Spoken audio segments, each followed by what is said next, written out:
আজকে বাসায় একটা হুড়স্থুর কাণ্ড হয়েছে। সকালবেলায় দাদু আইসা যখন লাকড়ির চুলা ধরাইতেছিল, মাকে গোসল করাবো, পানি গরম দিবে, দাদু আসছে সকালে আইসা বলতেছিল আপনি আসো, তোমাকে আজকে একটা জিনিস দেখাই। আমি বলছি কি দাদু? তারপর দাদু হুট করে ফালদা খড়ির মাথায় উঠে গেল, উঠে যায় দেখে এই যে দেখো কি এগুলো, দেখো ডায়মন্ড ডায়মন্ড, এগুলো আমাদের মুরগিতে ডিম পাইরা রাখছে, লুকায় কেউ জানে না। মাশাল্লাহ বলবা সবাই দেখে। এখানে প্রায় 11টা ডিম ছিল। আমি বলতেছি দাদু 11টা কেন, মুরগিতে না 12টা ডিম পারে। পরে বলে আজকে মনে একটা পারবে। তো দাদু ডিমগুলো আমাকে উঠাই দিল একদমই, মানে আমি তো দেখে অবাক। মাশাল্লাহ ছোট ছিল ডিমগুলো, মুরগিটাও তেমন বড় না।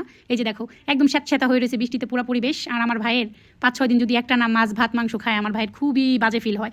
আমার ভাই আসলে, আমার ভাইয়ের আর আমার অবস্থা হয়েছে একরকম। আমরা একটু পেটুক, মানে খাবারের প্রতি আমাদের যে একটা উইকনেস, দুর্বলতা, এটা আমি বলে বোঝাইতে পারবো না। হয়তো অনেকেই ভাবতে পারো যে কেমন খাদক, কি বলে, আসলে কি বলবো, মানে খাওয়া বড় হয়েছি তো আলহামদুলিল্লাহ। আমার আব্বা আমাদের অনেক খাওয়াইছে, এর জন্য খাবার দেখলে মানে যে কোনো কিছু, মাছ মাংস ভাত যত কিছুই রান্না করো না, আমাদের মাঝে মধ্যে মানে সপ্তাহে 2 দিন অন্তত খিচুড়ি বিরিয়ানি পোলাও, মানে 3টার একটা খাইতেই হবে। তারপর আমার ভাই বলে কি যে আপু আজকে একটু ঝাল ঝাল করে মাটন রান্না কর আর পোলাও রান্না। ওর সাদা প্লেন পোলাওটা খুব পছন্দ। পোলাওয়ের ভেতরে আবার আমরা অনেকে দুধ দিই না, আমি দুধ দিই, ঘি দিই, অনেক কিছুই দিই, বেরেস্তা দিই। কিন্তু আমার ভাইয়ের, আমার মায়ের হাতের যে পোলাওটা একটু নরম নরম একদম সিম্পলের রান্নাটা, ওইটা ওর খুবই পছন্দ। বললো কি ওইভাবে আমাকে রান্না করে দিবি আপু আজকে। তারপর আমি এই যে আব্বার জন্য একটু বাইম মাছ রান্না করলাম ধুন্দুল দিয়ে, অল্প একটু সবজি তরকারি, কারণ আব্বা পোলাও নাও খাইতে পারে, সাদা ভাত খাইতে আব্বা খুব পছন্দ করে। যদি আব্বা সাদা ভাত খায়, সেই জন্য আব্বার জন্য আগেই গ্যাসে একটু ধুন্দুল দিয়ে বাইম মাছটা আমি রান্না করে নিলাম। তারপরে এই যে আমি লাকড়ির চুলায় বাইরে চলে আসছি। বাইরে এসে আমি একদম মাটনটা সুন্দর করে হলুদ গুঁড়ো, মরিচ গুঁড়ো, ধনিয়া গুঁড়ো, আদা বাটা, রসুন বাটা, জিরা বাটা, তারপরে তোমার এক্সট্রা মরিচ বাটাও আমি দিব একটু রসুনের সাথে বেটে, যেন মাটনের একটা আস্তা, মানে একটা অন্যরকম একটা ফ্লেভার আছে যেটা অনেকে লাইক করে না, ওটা আমাদেরও ভালো লাগে না। তো ওর জন্য আমি এক্সট্রা করে জিরা আর মরিচ আর রসুন বেটে দিব। রান্নার মানে হয়ে গেলে প্রায় 10 মিনিট, নামানোর 10 মিনিট আগে তো আমি লাকড়ির চুলায় এই যে মাটনটা বসাই দিচ্ছি, এটাকে আমি এইভাবে প্রায় 50 মিনিট কষাবো, একদম আস্তে আস্তে পানি ছাড়া। অনেকক্ষণ কষাইতে কষাইতে যখন একদম পেঁয়াজটা ভাজা ভাজা হয়ে যাবে, তখন আমি এটার ভিতরে গরম পানি দিয়ে দিব। তোমাদের একটা টিপস দেই, যারা জানো, আপুরা যারা ভালো রাঁধুনি তারা তো অবশ্যই জানো যে গরম পানি যদি মাংসতে দেওয়া হয়, মাংসটা দ্রুত সেদ্ধ হয়, টেস্টও বাড়ে। তো আমি একদম কষা করতেছি অনেক টাইম নিয়ে। আমি একটু তেলের পরিমাণ কম দিয়েছি, তো তাই একটু কারির কালার ঘোলা ঘোলা লাগতেছে। তোমরা শুধু রান্না শেষে তেলটা দেখো। এই দেখো আমি পানিটা দেওয়ার সময় ভিডিও স্কিপ হয়ে গেছে, কারণ আমি হাত দিয়ে ভিডিও করতেছিলাম আজকে।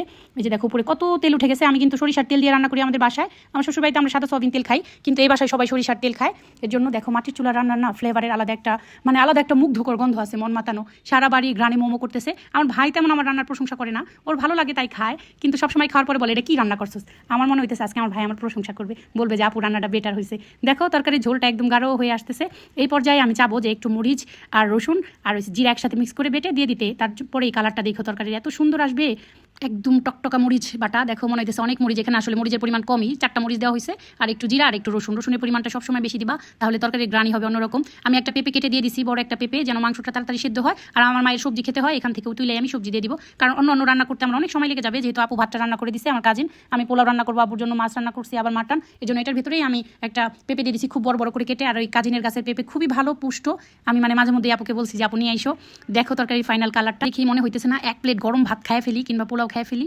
এই দেখো মাশাল্লাহ, লাকড়ি চুলার রান্না আসলে অনেক বেশি মজা। ভাইয়ের জন্য রান্না করলাম, একটু কষ্ট হইলেও তৃপ্তি লাগে আমার কাছে, মানে বাবা মা ভাই বোনের জন্য কিছু করতে পারলে। কারণ বেশিরভাগ সময় আমি আমার শ্বশুর বাড়িতে কাটাই, তখন আমার কিছু রান্না করলে আমার ভাই, আমার মা বাবা, ভাই বোনের কথা সবসময় মনে পড়ে। আমার একটা ভাই, তো আমরা 3টা বোন, মানে কিছু ভালো খাবার খাইতে গেলে আমার ভাইয়ের কথা মনে পড়ে।